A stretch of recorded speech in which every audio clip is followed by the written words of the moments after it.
জীবনের জন্য শ্বসন কেন অত্যাবশ্যক? প্রতিটি জীবন্ত সত্তার জন্য শ্বসন অত্যাবশ্যক, কারণ এটি একটি মৌলিক জৈবিক প্রক্রিয়া যা খাদ্যবস্তুকে জারিত করে শক্তি উৎপাদন করে, যা জীবনের প্রতিটি কার্যকলাপের জন্য অপরিহার্য। Respiration is the vital for every living entity because it is a fundamental biological process that oxidizes food substance to produce energy, which is essential for every activity of life. শ্বসন কিভাবে জৈব সংশ্লেষণের জন্য শক্তি সরবরাহ করে? শ্বসন জৈব সংশ্লেষণের জন্য প্রয়োজনীয় শক্তি সরবরাহ করে জটিল খাদ্য অণুগুলোকে ভেঙে সরল অণুতে পরিণত করার মাধ্যমে, যেখানে নির্গত শক্তি অ্যাডেনোসিন ট্রাইফসফেট নামক একটি শক্তি মুদ্রা তৈরি করে। Respiration supplies the energy needed for biosynthesis by breaking down complex food molecules into simpler molecules, where the released energy generates an energy currency called adenosine triphosphate. এই এটিপি পরবর্তীতে প্রোটিন, লিপিড এবং nucleic অ্যাসিডের মতো অত্যাবশ্যকীয় জৈব অণু তৈরি করতে ব্যবহৃত হয়, যা কোষের গঠন এবং কার্যাবলী বজায় রাখতে অপরিহার্য। This ATP is subsequently used to create essential biomolecules such as proteins, lipids, and nucleic acids, which are essential for maintaining cell structure and functions. কোষ বিভাজন এবং বৃদ্ধিতে শ্বসনের ভূমিকা কি? কোষ বিভাজন এবং বৃদ্ধিতে শ্বসনের একটি গুরুত্বপূর্ণ ভূমিকা রয়েছে, কারণ এটি প্রয়োজনীয় শক্তি সরবরাহ করে নতুন কোষের উপাদান তৈরি এবং বিদ্যমান কোষের আকার বৃদ্ধি করতে সাহায্য করে।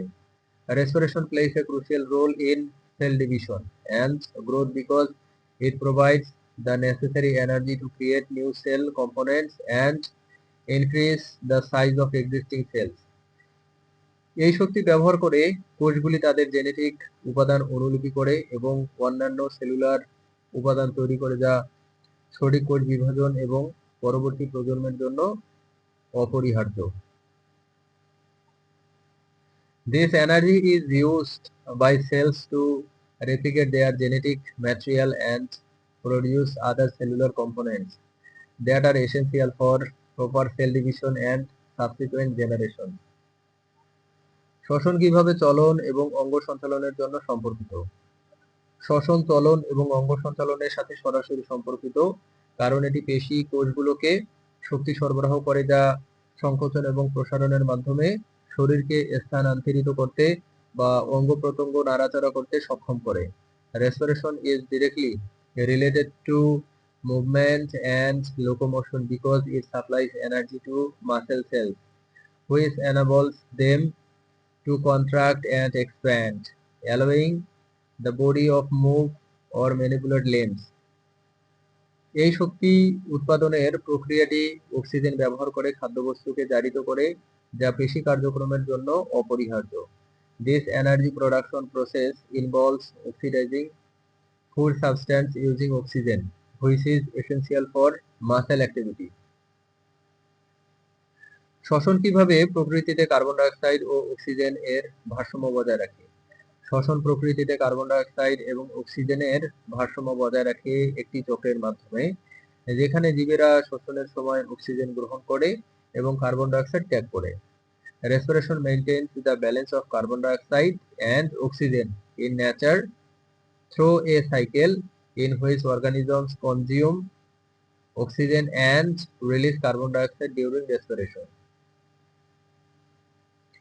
উদ্ভিদেরা সালোকসংশ্লেষণের সময় এই কার্বন ডাই অক্সাইড গ্রহণ করে অক্সিজেন উৎপন্ন করে, ফলে এই দুটি প্রক্রিয়া একে অপরের পরিপূরক হিসেবে কাজ করে বায়ুমণ্ডলে গ্যাসীয় ভারসাম্য রক্ষা করে। Plants take in this carbon dioxide during photosynthesis to produce oxygen.